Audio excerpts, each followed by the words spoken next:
Yo interactúo con extraños de una forma un poquito reservada porque uno no puede dar información así porque sí, sino que hay que conocer primero a esa persona y después ahí sí se vuelve ese lazo que uno quiere. Cuando interactuaba con extraños me sentía bien en su momento, sin embargo tenía como mucha precaución porque no es lo mismo hablar con alguien que uno no ve ni sabe quién es.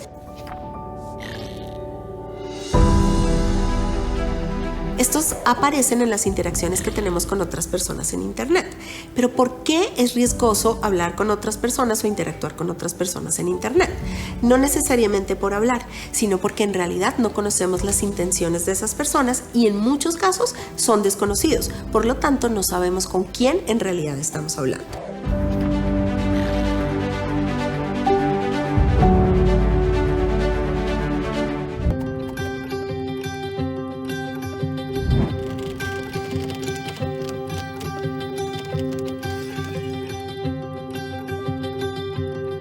Esas banderas rojas que empiezan a aparecer y que uno dice como aquí puede haber un problema en los contactos, porque como decíamos hace un rato, el problema no es hablar con otras personas, el problema está en que no conocemos realmente y muy fácilmente cuál es la intención del otro, si lo que quiere es simplemente jugar, si lo que quiere son fotos, si lo que quiere es conocer la información de dónde está mi casa, etcétera, etcétera. Entonces ahí hay una cosa muy importante que tenemos que saber sobre los riesgos de contactos. Uno es que cuando nosotros interactuamos con otras personas en Internet, necesitamos estar atentos a cosas como que nos pidan información, por ejemplo, de dónde vivimos, con quién vivimos.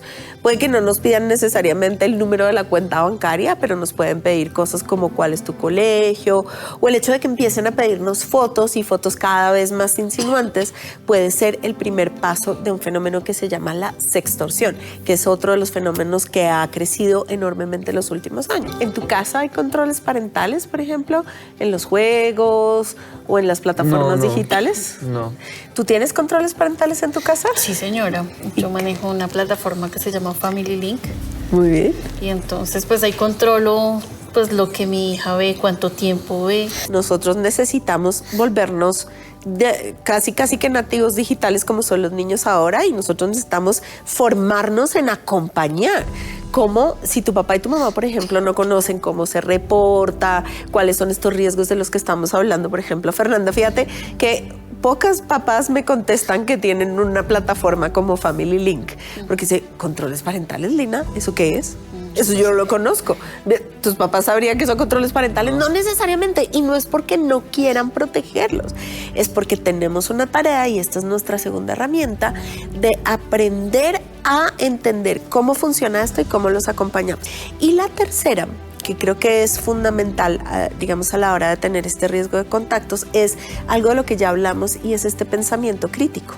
Entonces nos tenemos que empezar a entrenar todos en nuestra cabecita, adultos y adolescentes, en cómo miramos estas conversaciones con las otras personas. Entonces yo puedo entregarme y dar toda la información o puedo cautelosamente entablar conversaciones, porque no se trata de no conversar.